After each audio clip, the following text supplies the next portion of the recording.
Hi friends, welcome to news pocket. ప్రస్తుతం Russia పర్యటనలో మన విదేశాంగ శాఖ మంత్రి ఎస్ జయశంకర్ ఉన్నారు. ఈ రష్యా పర్యటనలో భాగంగా ఎస్ జయశంకర్ ఒక కీలకమైన వ్యాఖ్యను చేశారు.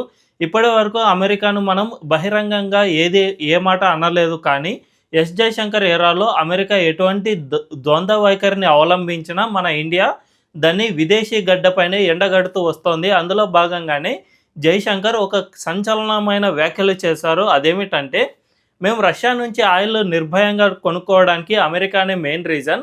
అమెరికా మాకు పదే పదే చెబుతూ వస్తుంది, గ్లోబల్ ఎనర్జీ మార్కెట్ను స్టెబిలైజ్ చేయడానికి, అంటే అస్థిరతను కంట్రోల్ చేయడానికి మీరు ఎక్కడి నుంచి అయినా ఆయిల్ కొనుక్కోవచ్చు అని కొన్ని ఏళ్లుగా అమెరికా మమ్మల్ని ఎంకరేజ్ చేస్తూ వచ్చింది. అందులో భాగంగానే మేము రష్యా నుంచి ఆయిల్ ఇంపోర్ట్స్ను చాలా ఎక్కువగా చేసుకున్నాం.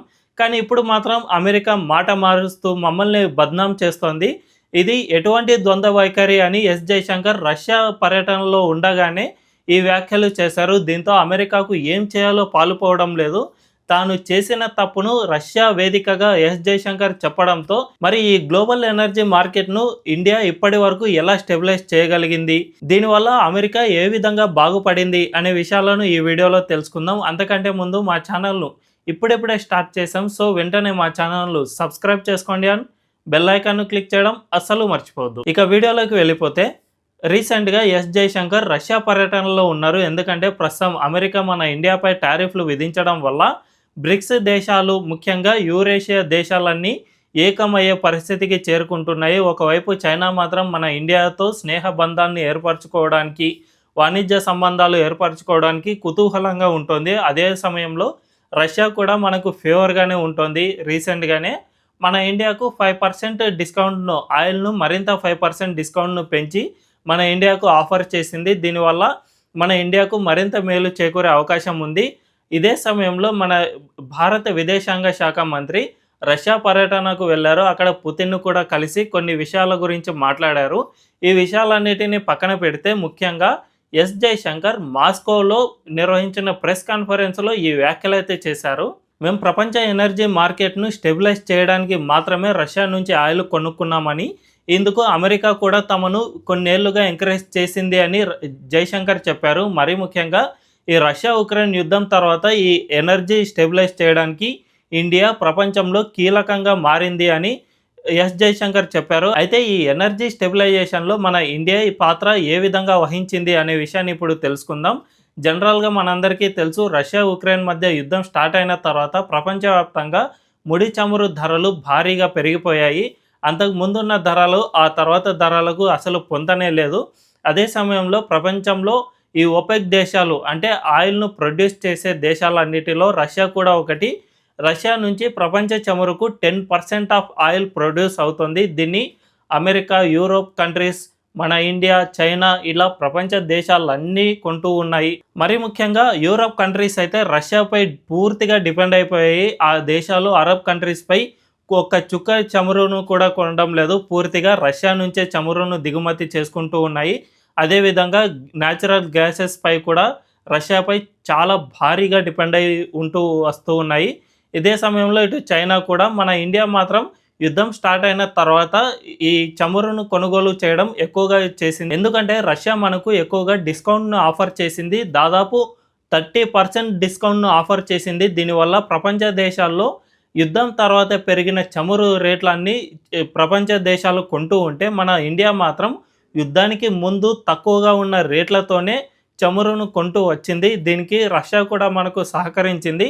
30% డిస్కౌంట్ని ఇవ్వడం వల్ల యుద్ధానికి ముందు ఏవైతే రేట్లు ఉన్నాయో అదే రేట్లకు మనం చమురు కొనుక్కోవడానికి మనకు వీలైంది. దీనివల్ల మన ఇండియా చాలా పెద్ద ఎత్తున లాభపడింది. అదే సమయంలో రష్యాకు కూడా కాస్త నిధులు అందాయి. ఆ టైంలో రష్యాపై అమెరికా, యూరోప్ కంట్రీస్ సహా అన్ని దేశాలు ఆంక్షలు విధించిన సమయం అది.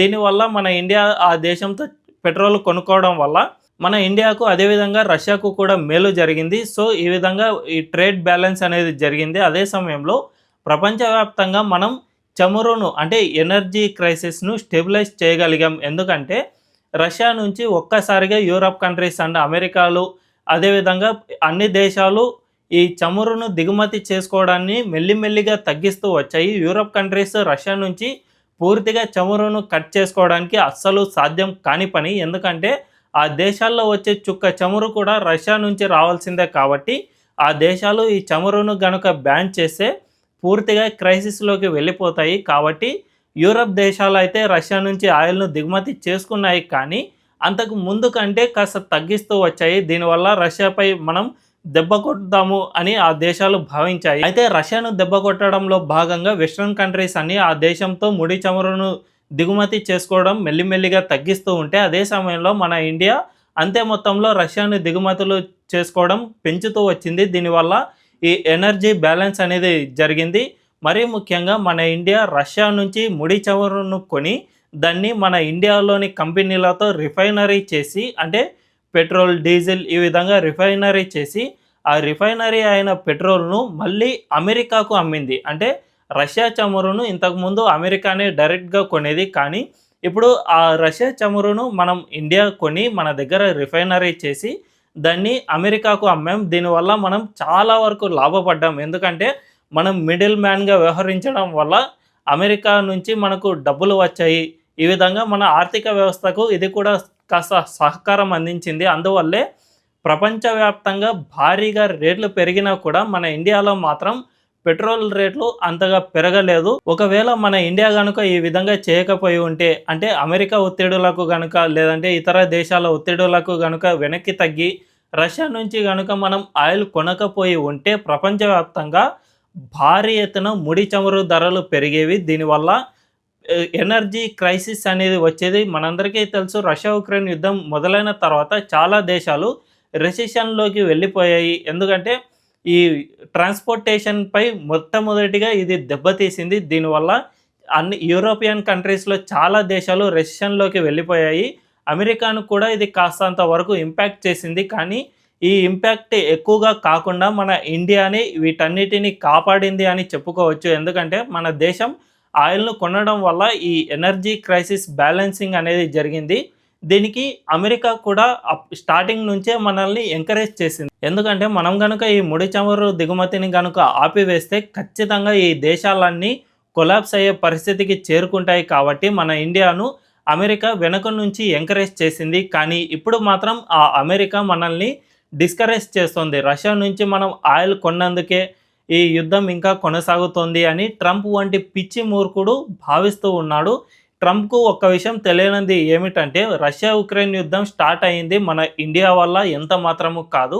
ఆ 2 దేశాల మధ్య సరిహద్దు వివాదం, అదేవిధంగా ఉక్రెయిన్ అధ్యక్షుడు జెలెన్స్కీని యూరోపియన్ అండ్ అమెరికాలు రెచ్చగొట్టడం వల్లే, అంటే తమ నాటో కూటమిలో ఉక్రెయిన్‌ను చేర్చుకుంటామని జెలెన్స్కీని రెచ్చగొట్టడం వల్లే ఈ యుద్ధం స్టార్ట్ అయింది.